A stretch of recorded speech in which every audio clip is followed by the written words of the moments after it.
장관님, 그 현장 최고의 전문가로서 장관이 되신 것 축하드립니다. 열심히 하겠습니다. 예. 지금 노란봉투법이라고 표현되고 있는 이 법안이 지난 21대 국회 때부터 논의가 되었던 법안인 것 알고 계십니까? 두 번이나 본회의를 통과한 법안으로 알고 있습니다. 예. 그리고 이번 22대 국회에서도 두 번이나 본회의를 통과했던 것 알고 계시고, 그리고 필리버스터를 통해서 날밤을 새우는 토론이 있었던 것 그것도 알고 계십니까? 잘 알고 있습니다. 예. 그러면은 뭐 제가 더 이상 이 법안에 대해서는 질문을 안 해도 될 것 같습니다. 절차 문제에 대한 시비도 더 이상 걸 건 없는 것 같습니다. 오히려 제가 그 현안 관련된 질의를 하나 드리겠습니다. 광주 광산구의 대유유니아라는 회사가 파산을 했습니다.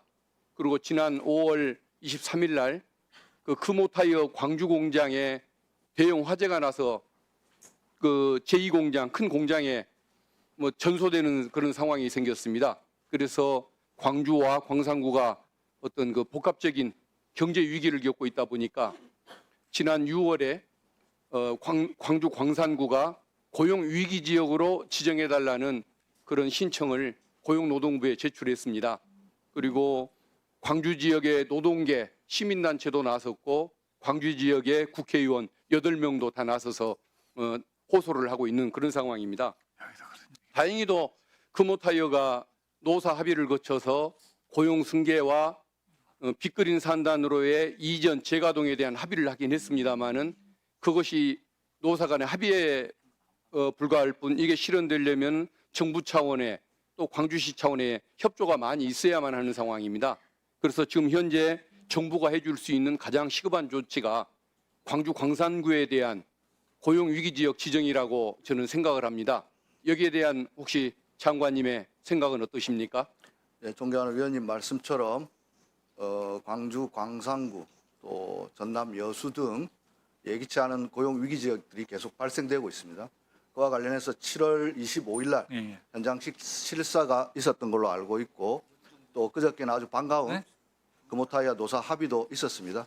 이런 것들을 종합적으로 고려해서 저희들이 말씀하신 고용 위기 지역 지정에 반영하고 또한 더 나아가서 앞으로는 고용 위기 조짐이 보일 때는 선제적으로 대응할 수 있는 방법도 함께 검토하겠습니다. 예, 잘 살펴주십시오. 이상입니다. 알겠습니다. 장관님, 예. 그 과거에 윤석열 검사가 구속을 했던 박근혜 전 대통령, 이명박 전 대통령이 출석을 거부했다는 얘기를 저는 들어보지를 못했습니다. 그리고 속옷만 입고 이렇게 버티는 행태라든가 이런 품격을 잃은 행태를 보지를 못했습니다. 이렇게 법을 무시를 하고 어떤 조폭들도 하지 않는 이런 품격 없는 행동을 하는 사람에게 전직 국가원수로서의 예우가 필요한 것입니까? 이걸 혼거실로 보내는 것이 어떨까? 저는 그 생각이 드는데 장관님 의견 좀 부탁드립니다. 예, 뭐 제가 아까 말씀드린 것처럼 장관으로서도 사실 전직 대통령 이런 행태가 참으로 민망합니다, 사실은. 네. 좀 부끄러운기도 하고요. 그래서 여러 말씀들을 하시지만은 그러나 또 그럼에도 불구하고 어쨌든 전직 대통령이었기 때문에 저희들이 어쨌든 특혜라든가 이런 오해 받지 않고 규정의 범위 내에서 적절하게 이렇게 하도록 하겠습니다. 네. 저녁 9시까지 변호인 접견을 허락하는 사례를 본 적이 없었고 또 예. 하루에 몇 번씩 또는 매일 그 장소 그 변경 접견을 허용하는 이런 사례를 본 적이 없는데 이처럼 관행에 어긋나게 편파적인 법 집행을 하는 서울구치소장에 대해서는 징계 조치가 필요한 것 아니겠습니까? 저희들이 어떤 사실 확인을 좀 면밀히 해갖고 위반의 점도 있다고 하면은 적절하게 조치를 하겠습니다. 과거에 수원구치소장으로 있을 때부터 법원의 명령도 거부하면서 출정 기록을 제출을 안 해서 검찰 독재 어떤 유죄 선고에 기여를 했던 인물이 지금 김현우 서울구치소장입니다. 저는 인사조치부터 하고 그리고 징계 절차를 밟으시는 게 어떨까 그런 건의를 드립니다. 한번 검토해 주십시오. 어떤 면밀히 좀 살펴보겠습니다. 예, 알겠습니다. 대한상사중재원이 법무부의 지원을 받고 있는 기관인 걸로 알고 있습니다. 예, 맞습니까? 예, 맞습니다. 네. 그 포스코 ENC가 광주광역시를 상대로 SRF 속칭 그 가연성 폐기물 그 처리 사업과 관련해서 늘어났던 운영 비용 78억 원을 광주광역시가 더 내야 한다고 하면서 대한상사중재원에 중재를 신청했습니다. 광주시는 그 중재가 일반 소송처럼 3번까지 가지를 않고 단심으로 끝낼 수 있는 데다가 액수도 78억밖에 안 되기 때문에 분쟁을 좀 원만하게 신속하게 해결한다는 이런 그 기대를 가지고 그걸 수용을 했습니다. 그래서 중재에 응해 주었기 때문에 대한상사중재원으로 그 사건이 넘어갈 수가 있었는데, 그런데 문제는 포스코 ENC가 중재 신청한 그 액수를 확대를 합니다. 각종 손실 비용을 추가하고 2031년까지의 운영 비용 단가도 대폭 늘려잡아서 무려 2,100억 원을 더 내야 한다고 주장을 합니다. 신청 금액이 최초에 27배나 뛰는 이런 사례 장관님 접해보신 적이 있습니까?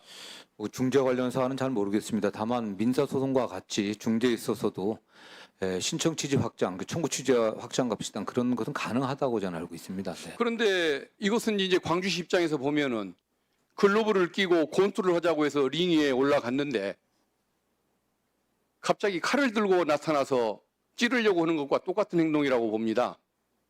도망갈 기회, 빠져나갈 수 있는 자유를 주지 않는 상태에서 갑자기 칼을 들고 나타난 사례인데, 그렇다고 한다면은 그 어떤 대한상사중재원 입장에서는 당사자인 광주광역시의 의견을 듣고서 신청 취지를 확대를 허락하지 않거나, 만약에 기어이 확대를 해야 할 것 같으면 소송으로 가서 법원에 가서 다투도록 안내를 했어야 맞을 것 같은데, 이런 식으로 허가를 해가지고 광주에게 불의의 탈을 입게 하고 강제로 글러브를 낀 채 칼을 드는 사람과 싸우게 만드는 것, 이것은 대한상사중재원도 문제가 있다고 봅니다. 그래서 포스코도 문제가 있지만은 대한상사중재원도 문제가 있는 것 같은데, 이게 제도의 문제이든 운영의 문제이든 이런 그 사례 같은 것들이 현실화가 되지 않도록 장관님께서 좀 관심을 갖고 지도를 해주시면 어떨까 싶습니다. 예, 지금 뭐 상사중재원의 주무관청이 법무부이긴 맞지만은 그 일반적인 이제 감독 권한만 있지 구체적으로는 저희가 다른 권한은 없습니다. 보조금은 일부 지급하고 있는데요. 다만 지금 위원님께서 말씀하신 그 부분에 관련해서는 제도적으로 어떤 문제가 있는지, 중재가 당사자가 합의해 갖고서 중재 신청을 하는 거거든요. 그런데 그런 과정에서 어쨌든 합의가 돼서 중재 결정이 나오면 그 기속돼야 되는데, 그런 과정에서 지금 말씀하신 것처럼 부당하게 소송물이 확대돼 갖고서 일방에 불이익하게 나온 이런 처사에 대한 어떤 사례라든가 또는 어떤 문제점을 들어갔다 좀 제거할 수 있는 그런 방안들은 좀 연구를 해보겠습니다. 네.